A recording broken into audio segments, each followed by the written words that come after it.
Hello, I'd like to thank Felipa for inviting me to present in this interesting symposium. I'm Luke Gibson, and I'm working at the Southern University of Science and Technology in Shenzhen, China. Today, I'll be talking about hydropower, an emerging driver of biodiversity loss and an established model for fragmentation science. First, I'd like to review a few key sites and studies which have come out of hydropower reservoir systems, which offers some very interesting insights into ecology and conservation science. Now, back in 2001, Jared Diamond called these hydropower systems damned experiments, which could provide much insight into our knowledge of ecology and interspecific interactions. These interesting quotes show what we might expect to happen following the fragmentation of these tropical forest landscapes on the left, and also describe the unique settings offered by hydropower reservoirs, which isolate multiple island fragments at the same time by the same cause, which can then be used to examine consequences on other species and on the entire ecosystem. Now, when Diamond wrote these words, he was actually referring to Lago Guri in Venezuela, where John Terborg and a team of researchers has been surveying many different taxonomic groups during the 1990s. This led to a classic study describing the ecological meltdown in those forest fragments. They observed the loss of 75% of species from this landscape, most notably among the frugivores and predators on those island fragments. The survivors were generally canopy herbivores, ground-dwelling insectivores, and seed consumers. They found densities of rodents, howler monkeys, iguanas, and leafcutter ants increased by a factor of 10 to 100. So really a ecological meltdown in this landscape. They attribute this to the loss of top predators from this ecosystem and the subsequent trophic cascades impacting the organisms occupying lower trophic levels. Another example comes from Lake Petite Saut in French Guiana, where another team of researchers surveyed also a very wide diversity of taxonomic groups. The main conclusion here was what species survive. What they found is that larger generalist species become dominant in this landscape. This study was unique because they actually started the surveys before the isolation of those island fragments. So they have before-after comparison, whereas all other examples I'm presenting here use a space-for-time comparison. The next study comes from Balbina Dam in Brazil. Some very interesting research from here. One, mapping the projected biodiversity loss across all islands in the reservoir. This is more than 1,000 islands, which can be used to project the amount of biodiversity loss based on the size of those reservoir islands. Quite interesting study. Another study led by Felipa observed the competitive release of armadillos on small islands. But an interesting result here is looking at leafcutter ant density.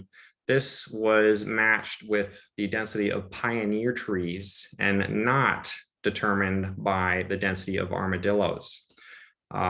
So in contrast to the top-down regulation observed from Lago Guri, here the bottom-up regulation seems to be most important for this particular part of the ecosystem. Another interesting study from South America comes from Serra da Mesa, also in Brazil. And this is interesting because they observed evolution in surviving geckos. These geckos would eat larger termite prey and over some generations developed larger head size. They attribute this to the competitive release after the extirpation of 4 larger lizard species. Moving to Asia, perhaps the best example comes from Thousand Island Lake, China. Many different taxonomic groups have been surveyed here, and the general focus has been on assembly rules governing the distribution of different taxonomic groups among these island fragments. Quite some interesting results here. Another study comes from Chular in Thailand, my favorite, of course. This is Tony Lynham, who initiated this project in the 1990s. Since then, this has offered a setting to examine extinction debt, how species richness changes over time. We focused on small mammals, and we observed the replacement of 12 native species by one invasive species within just 25 years. You will hear an update to this project by John later in this symposium. So next, I want to talk about hydropower as a driver of biodiversity loss.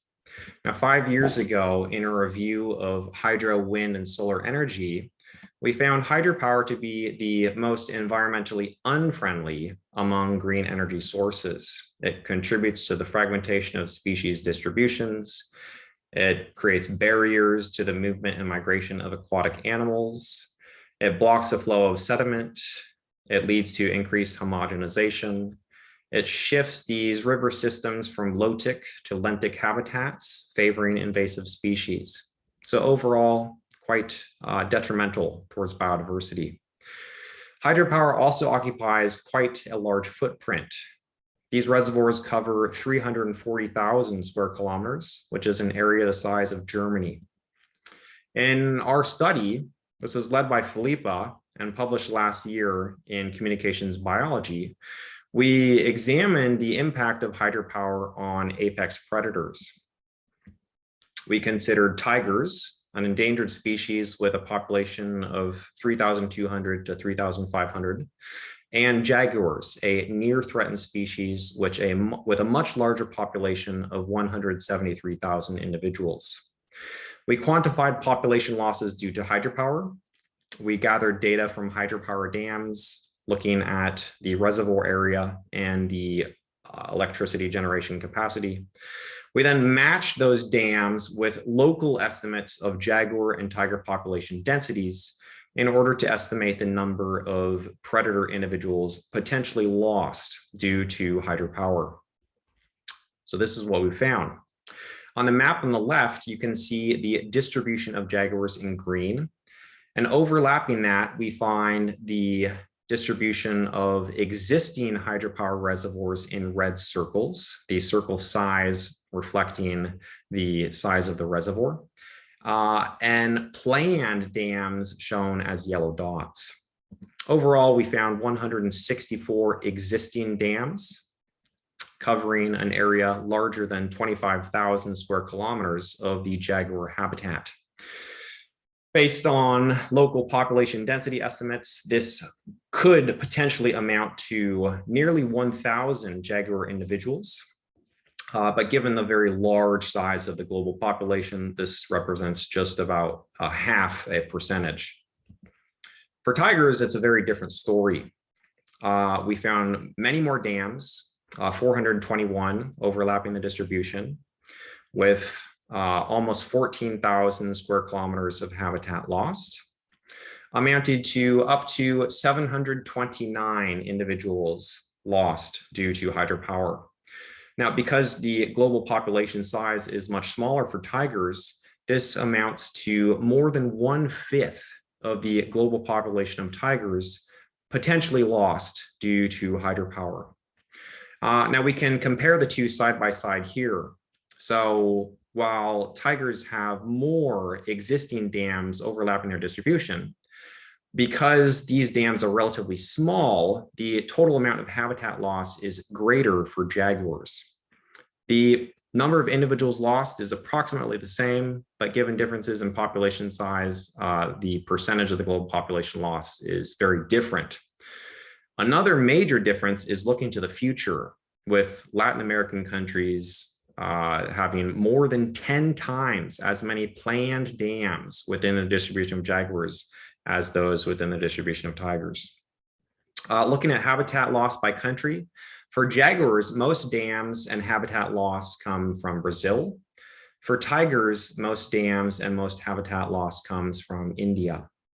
And translating this to population loss, same thing. Most individual jaguars are lost in Brazil, and most individual tigers were lost in India.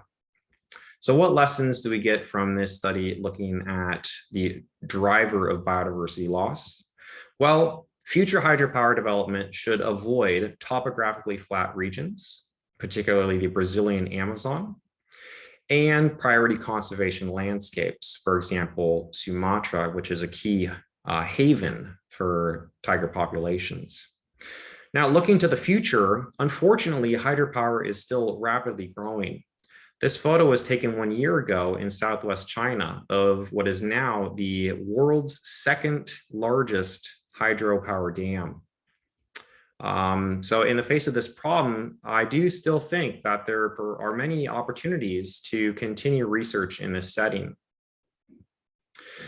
First, we can look at how do species interactions disentangle and how do ecological functions decay in these island fragments.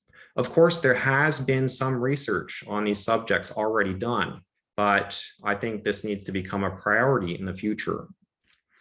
Also, we need to examine how representative are these island fragments to terrestrial landscapes. Can we apply our results from these hydropower reservoirs in our projection of what will happen in agricultural landscapes? I think that's an important question to answer. Finally, extinction debt. Now in Chulan, we found very rapid rates of species loss. Will this hold true for other taxonomic groups? Will this hold true without the presence of invasive species? Another important question.